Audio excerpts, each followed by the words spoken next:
नमस्कार दोस्तों।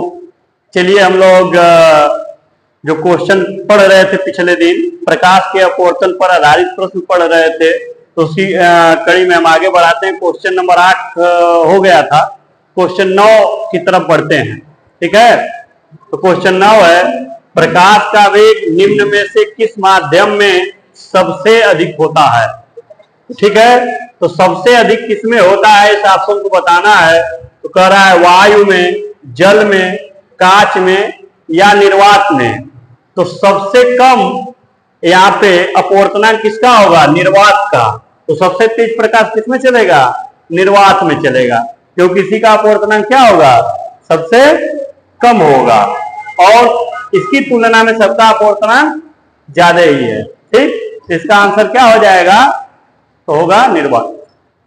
अगला क्वेश्चन है क्वेश्चन 10, कांच का अपवर्तनांक अधिकतम होता है। तो किसके लिए अधिकतम होता है इसको देखना है। लाल रंग के लिए, पीले रंग के लिए, बैगनी रंग के लिए, हरे रंग के लिए। तो पिछले दिन मैं बताया था आपको, याद करिए, विब ग्योर बताया था। ठीक, और बताया था कि बैगनी का जो होता है अपवर्तनांक सबसे अधिक होता है, फिर इंडिगो का होता है, फिर ब्लू का, फिर ग्रीन, फिर येलो, ऑरेंज, रेड। रेड का जो होता है सबसे कम होता है। ठीक है, अपवर्तनांक। तो इसके लिए देखिए, इसमें सबसे पूछा है कि कांच का अपवर्तनांक सबसे अधिकतम किसमें होता है। तो इसका उत्तर हो जाएगा बैगनी रंग के लिए होता है। किसमें होता है, बैगनी रंग के लिए। तो इस क्वेश्चन को आप नोट करिए।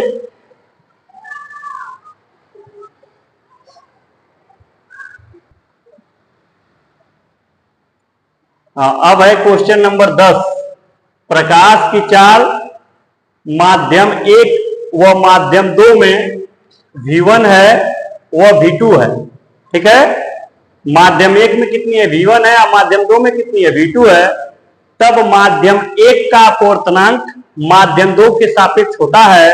यह प्रश्न जो है 2023 में आ चुका है यूपी बोर्ड में। ऑप्शन ए है यहाँ पर V1/V2, ऑप्शन बी है V2/V1, ऑप्शन सी है V1 गुणे V2 और ऑप्शन डी है V1 प्लस V2। ठीक है, तो हम लोग क्या जानते हैं कि यहां दिया हुआ है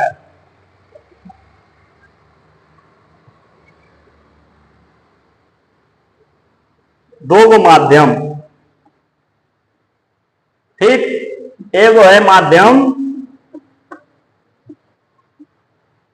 1 है, और क्या दिया है, माध्यम 2 है। ठीक है, तो चलिए आप आइए और यहां सवाल को लगाइए। तो देखिए, एक हमारी स्टूडेंट देखें सवाल को लगा पाती है, थियरी बताया गया है। आइए इधर आप बताइए, हम यहां करते हैं। अच्छा बताइए, माध्यम 1 में प्रकाश की चाल कितनी है यहाँ पे, स्क्रीन के सामने आइए, कितनी है चाल, तो V1 है। अब माध्यम 2 में कितनी है, V2 है। ठीक है, कोई दिक्कत।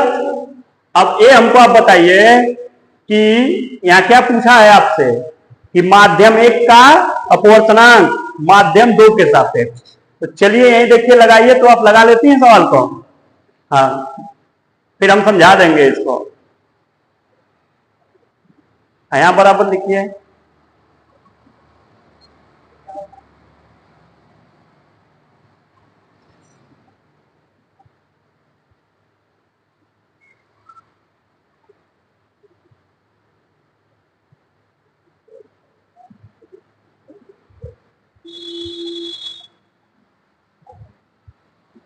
ये आया।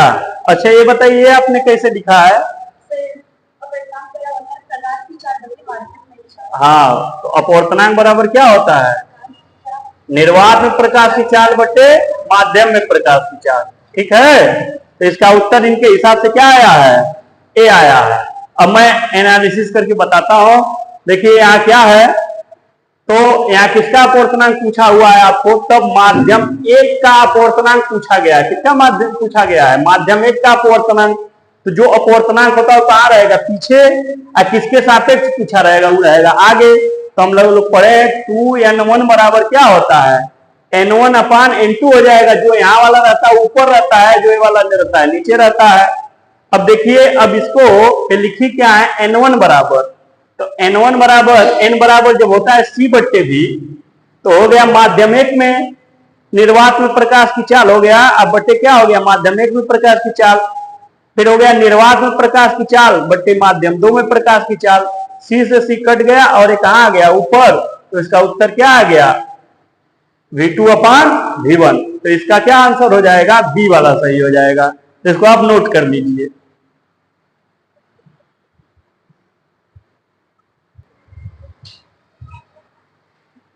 चलिए मित्रों, यहां है क्वेश्चन नंबर 11 है, दिया है संलग्न चित्र के अनुसार प्रकाश की किरण वायु से, ये क्वेश्चन नंबर आज 3 को करवाया था क्वेश्चन ना, 4 को हो गए थे, तो 12 होना चाहिए, 12 बना दीजिएगा।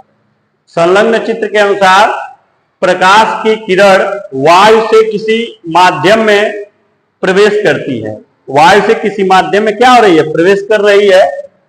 तो वायु से किसी माध्यम में प्रवेश कर रही है और वायु के सापेक्ष माध्यम का अपवर्तनांक, ये माध्यम को मैं m से प्रदर्शित कर लेता हूं। तो इस माध्यम का अपवर्तनांक निकालना है, किसके सापेक्ष निकालना है, तो वायु के सापेक्ष, वायु के सापेक्ष इस माध्यम का अपवर्तनांक निकालना है आपको। ठीक, अब पहले तो आपतन कोण और अपवर्तन कोण का मान आना जरूरी होगा। ये कितने का होता है, पूरा 90 का। तो बताइए 90 में से 60 निकालेंगे तो कितने का बचेगा, आई जो है, यहाँ आई जो आएगा वो 90 माइनस 60, तो बराबर हो जाएगा 30 डिग्री। ठीक है, अब फिर जो आर है, यहाँ आर कितना आएगा, ये देखिए पूरा होता है 90 का, ए है 45, तो यही आर है, इसमें ये आई था। आर कितने का आएगा, 90 में से आप 45 निकाल दीजिए, आर बराबर हो गया 90 माइनस 45, तो बराबर 100 डिग्री आ गया, ये 45 डिग्री आ गया। ठीक, हम लोग पढ़े हैं माध्यम का अपवर्तनांक बराबर स्नेल का सूत्र लगा लो, तो होता क्या है, sine i upon sine r, यही ना होता है सूत्र। अब इसी में वैल्यू रख लो तो माध्यम का अपवर्तनांक निकल जाएगा, ए एन एम बराबर यहां हो गया साइन 30, यहां हो गया साइन 45, ए एन एम बराबर 30 डिग्री का मान कितना होता है, 1/2, और साइन 45 का मान कितना होता है, 1/2, 1/2। ये आएगा यहां और इसका गुणा होगा यहां, तो ये आएगा कितना, कड़ी में 2/2। इसको यहां से कट होगा, कितना बचेगा, 1/√2। ये मान कितना आ जाएगा, 1/√2, यही इसका आंसर हो जाएगा। उतार रहे इसको, आया है ना।